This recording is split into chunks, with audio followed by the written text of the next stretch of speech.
Hi, my name is Starr Muranko. I'm a dancer and a choreographer here in Vancouver, but I'm originally from Ontario. And on my mom's side of the family, we're from the Moose Cree First Nation, which is Northern Ontario. And I'm the co-artistic director with Raven Spirit Dance, which is a contemporary Indigenous dance company. And I'm also a longtime dancer and collaborator with the dancers of Dam Muhammad and Margaret's family. I am Margaret Grenier, Tansi Amahitlu. I also hold the hereditary name of Gilda Dowlett, Simlopslaut, and I'm the executive and artistic director with the Dancers of Dam Muhammad. The Dancers of Dam Muhammad has a very long history. It started back in the 1960s under the leadership of my parents, Chief Kenneth Harris and Elder Margaret Harris.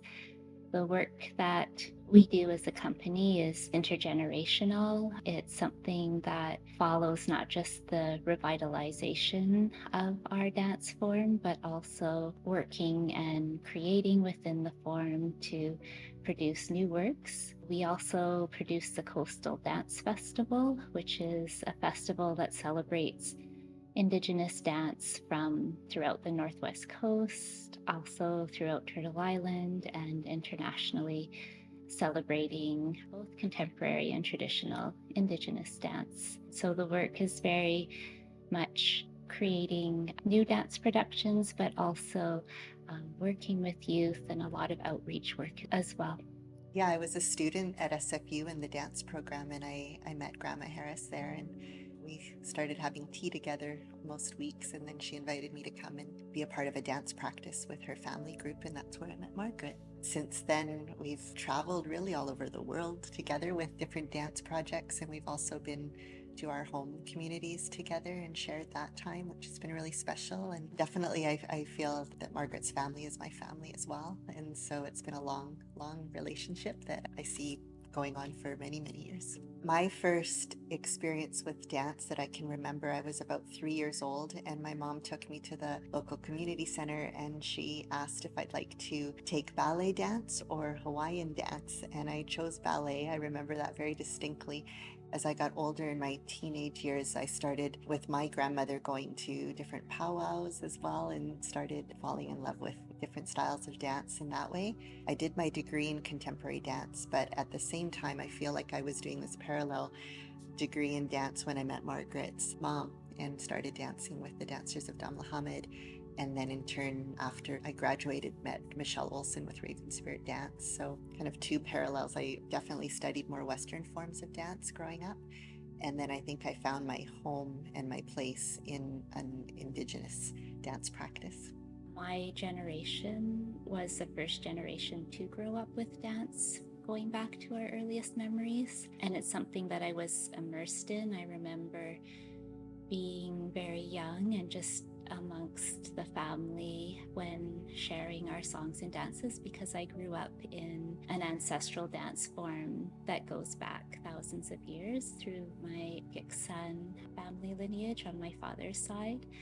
And so these dances are not just movement based, they tell story, they carry our history and connection to land. So that was something that really shaped who I am. And I've always found that to be such a privilege that I had that opportunity to grow up with it. And really, it was about the time when I met Starr that I came to a place in my own life where I saw the impact that that carried for me as an adult, and I wanted that to be there for future generations. And so there was a shift in our family to begin to take over leadership of the company, and then also to begin to share our work within a theater setting. And that journey has really been something that we've shared over the last many years. Yeah, what I love about friendships over so many years and working relationships over so many years is, Margaret and I are both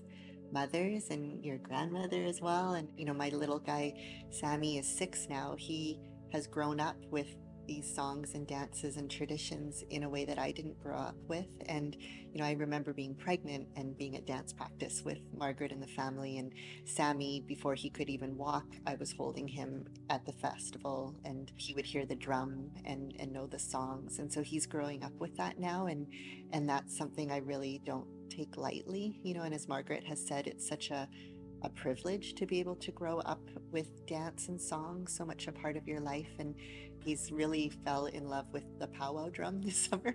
And I know that's because he also started so young, knowing and hearing and feeling what a drum feels like. So, yeah, it's really wonderful to be at this point in my life to now see what that future generation will experience. And I feel like I'm understanding in a deeper way now what you have spoken about, Margaret, and what your mom and dad spoke about the importance of passing that on to future generations. So yeah, that's sort of where I'm at now in a bit of my dance journey.